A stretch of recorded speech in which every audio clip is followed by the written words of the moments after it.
Ever find yourself staring at that buy now button online and you kind of hesitate? Like, wait a second, am I really buying this thing? Or is there a catch? Yeah, it's a question more and more people are asking these days. What does it even mean to own something in the digital world? Like, is it really yours if it just exists as ones and zeros in the cloud somewhere? Exactly, and that's what we're tackling in today's deep dive. We've got a whole stack of articles, forum discussions, even some legal analyses, all about a new law in California that's trying to change how we think about buying digital stuff. This law, it's called AB 2426, and it's got the tech world buzzing because it could have huge implications for everything we buy online, from video games and music to software and beyond. So imagine this. It's 2025, you're browsing online, and suddenly you notice that Buy Now button has vanished in its place. Rent now. That's the potential future AD 2426 is pointing to. Basically, it says companies can't use words like buy or purchase unless they're actually giving you ownership of the digital product, not just a temporary license. Okay, so to really get this, we need to talk about what ownership really means, right? Like, when you buy a physical book, you can lend it, resell it, even use it as a coaster if you're feeling daring, because you own it. But with digital products, things get a bit more complicated. A lot of times, what you're buying is actually a license. It's more like renting an apartment than owning a house.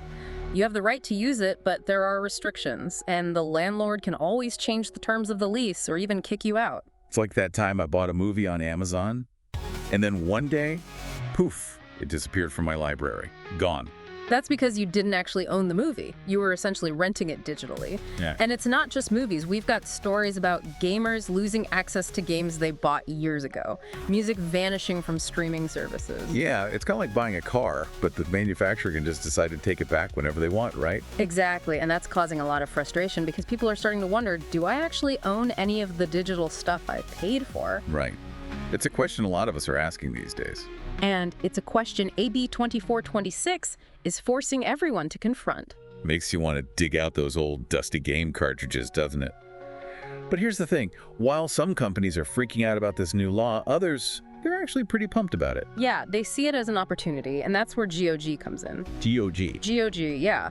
They're all about DRM-free downloads. Okay, hold on. Back up a sec. For those of us who don't speak fluent tech, what exactly is DRM? Right, so DRM stands for Digital Rights Management. It's basically a way for companies to control how you use, copy, and share digital files, even if you've bought them, like a digital lock, you know? Okay, so with GOG, no digital lock. Exactly. They're like, hey, you bought it, it's yours. You get an offline installer, you can play it anytime, even if GOG disappears one day. Wow, talk about a vote of confidence. It's like they're saying, we trust our users. Pretty bold move in a world where everyone's all about restrictions.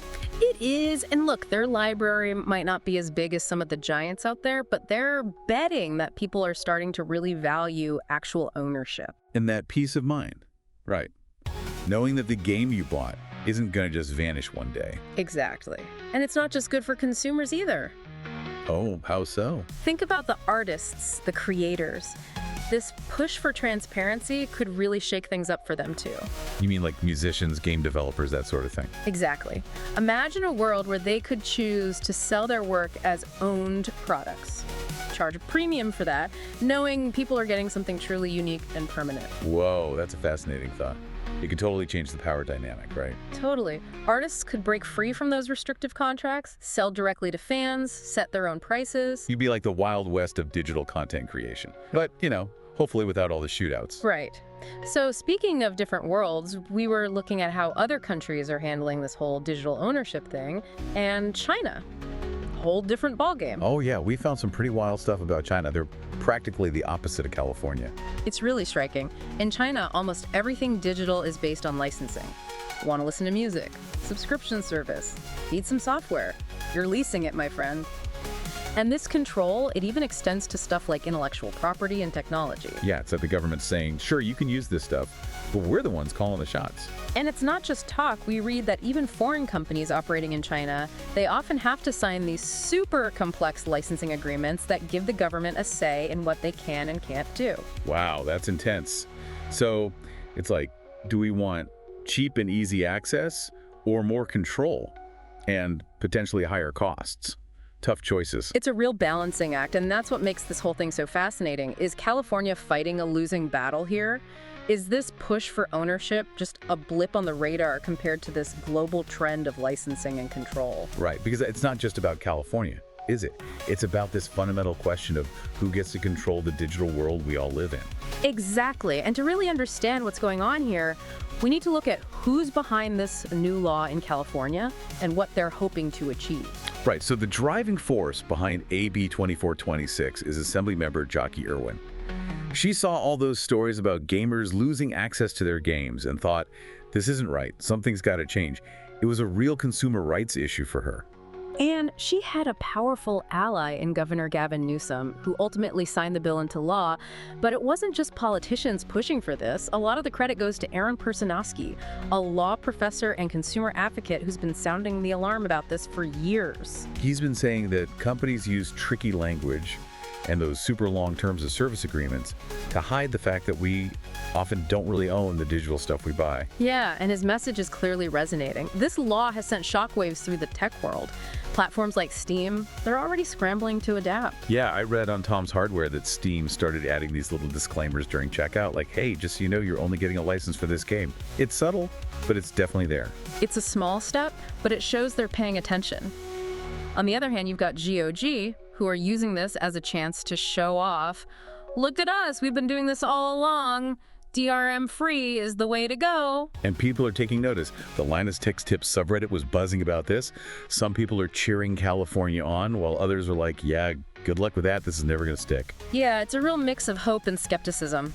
Some people were saying that rent would actually be a more honest term than buy for most digital transactions, which is kind of depressing when you think about it. Yeah, it's like we're renting our digital lives. In a way, yeah. And over on the Scheme subreddit, people were sharing all these stories about games they've lost access to, like Ubisoft pulling Assassin's Creed Liberation from the platform. It's like, wait, I bought that.